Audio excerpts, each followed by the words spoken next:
so I wanted to do something a little bit different today. I wanted to do a bit of a question and answer session.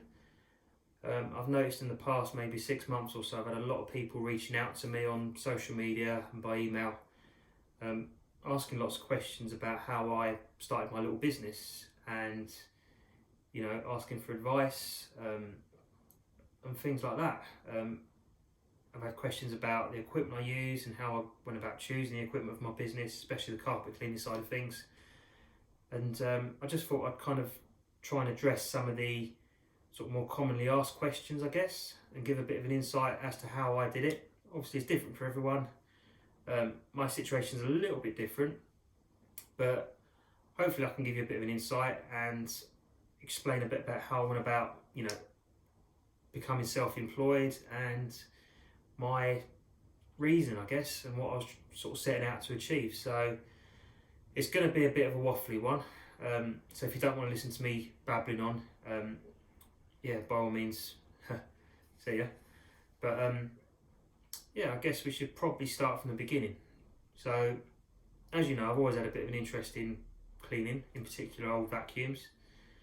And I guess that stems back to a very, very young age. I mean, some of my earliest memories were, my gran, she ran a play group, and when all the other kids went home, it's my job to get the Henry out and vacuum the play group, So I'd be there hoovering. I was about 3 years old, and I guess even from that sort of young age, really, I kind of understood the gratification of, seeing instant results. Just by hoovering the area around the sandpit, it went from sort of being dirty to clean, and I loved that.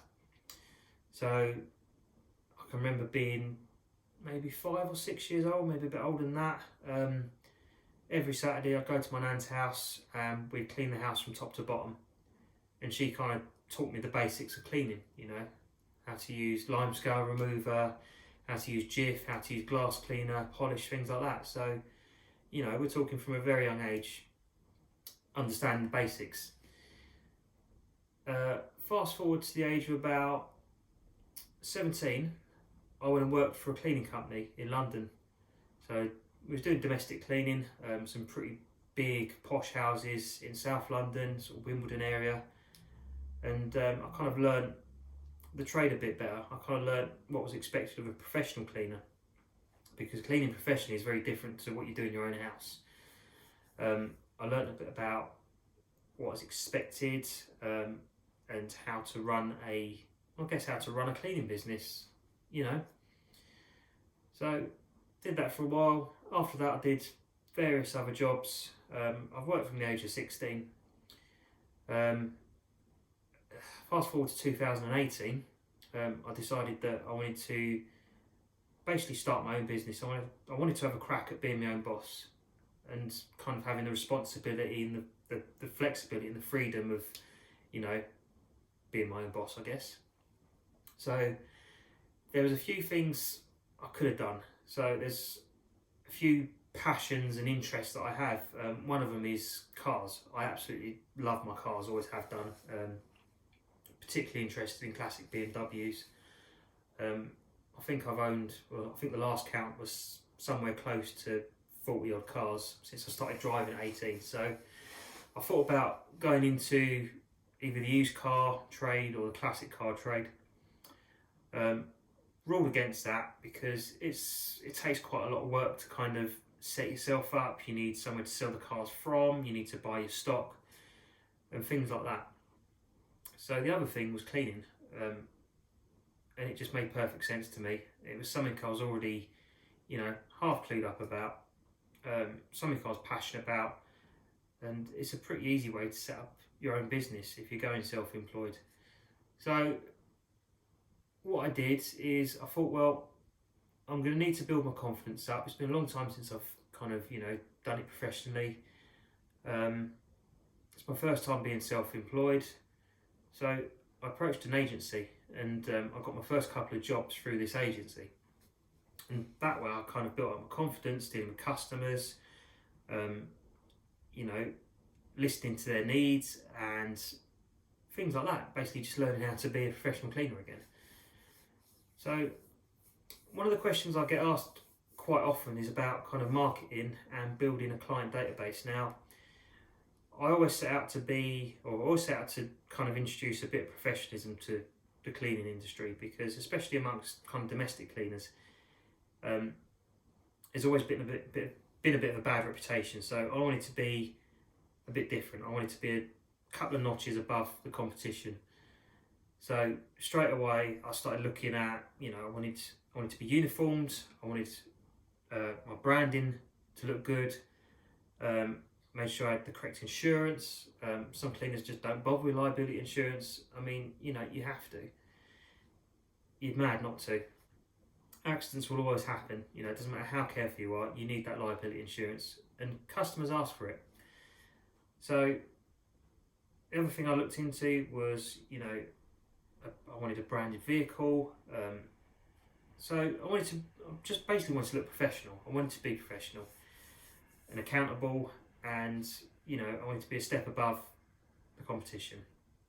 I also had a view that I didn't want to stay doing domestic cleaning forever. I always wanted to kind of branch out into the more commercial side of things. And I knew that if that was the case, I'd be competing with, bigger companies. I'm a one-man band. I'm going to be competing with the likes of, cleaning companies that have been around for a long time, much bigger than me. So my image was everything.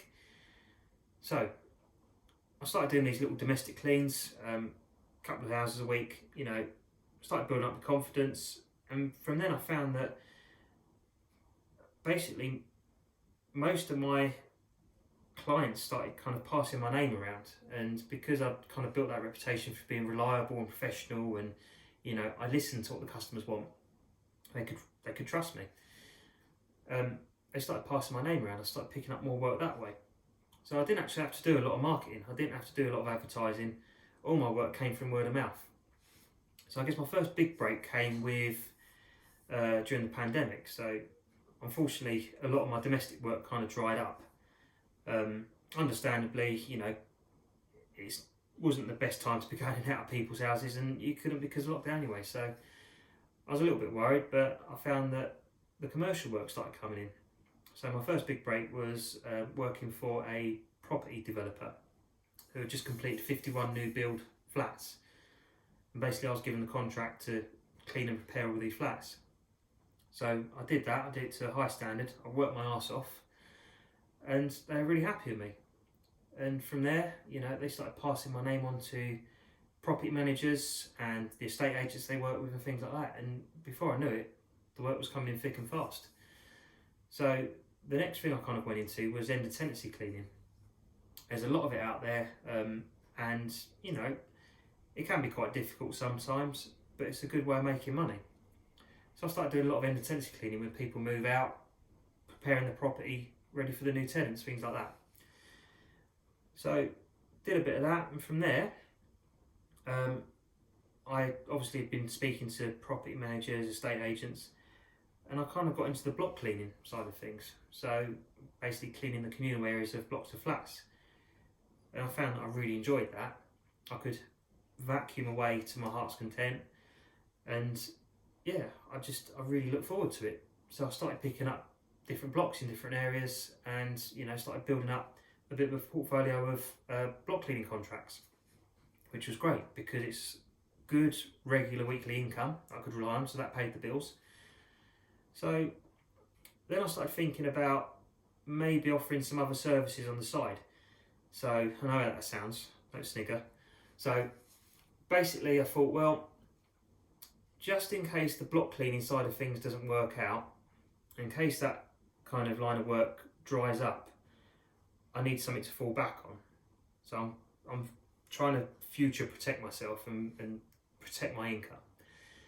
So that's when I started looking into the carpet and upholstery cleaning. So I'd already offered carpet and upholstery cleaning before to some of my domestic customers. I had a little Kerstar Robin machine, which was, bless it, a little bit pathetic, but it did the job, and it was a little bit more professional than rocking up with, a Vax or something like that. So, I'd done a bit, but then I thought, well, I need to do it properly now. I need to go and get some training and learn how to do it like the big boys do. So I looked around. There's lots of different companies offering carpet and upholstery cleaning training, and I decided to go with CleanSmart. So I did the 2-day course, carpets and upholstery, and I learned all kinds of stuff. I thought I had a pretty good knowledge of how it all worked, but this really blew my mind. You learn about how to identify different types of carpets and upholstery, how to basically deal with them, how to clean them safely, and how not to basically screw up, because you're potentially working on something that's quite valuable. And if you ruin it, then it's on you. You need to know how to deal with that properly. So again, that's another bit of advice I can give, is if you're looking at doing carpet upholstery cleaning, get some training. I can't stress that enough, because it's not as simple as you think. It's not as simple as just whacking some shampoo in a machine and off you go. You need to know your stuff.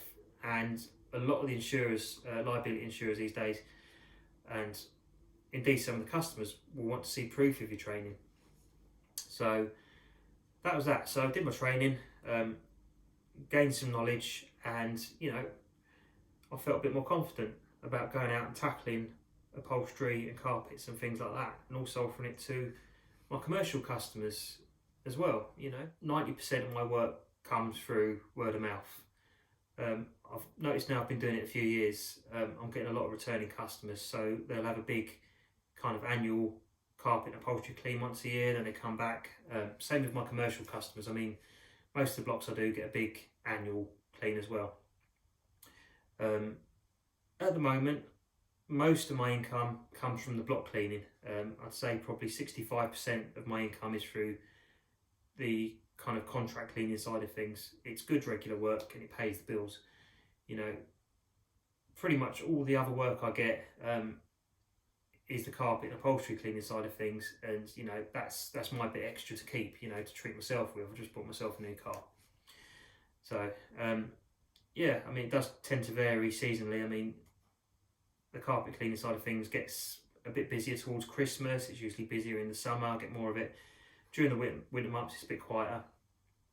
But I've kind of kept my options open there. Like I say, the idea was not to have just one line of income. So if one sort of line of income kind of dries up a little bit, then I've always got something else to kind of fall back on, and that's worked really well for me. So I hope that gives you a bit of an insight as to how I did things. What I think I might do is I might do like a regular series of these kind of question and answer things, if you think they're helpful. If anyone's got any questions, then just ping me a message, or obviously ask me in the comments, and I'll try and include it in the next one. I'm always willing to help, I'm always willing to give advice, and have a chat, because when I started, I found there wasn't a lot of help out there, especially when it comes to sort of going self-employed and taking the plunge and giving a kind of realistic worldview on it. So I'm always willing to have a chat with people. So just, ping me a message or comment down below. And yeah, like I say, I hope that gives you a bit of an idea as to how it kind of worked for me, really. So thanks for watching, and good luck, and I'll see you again soon.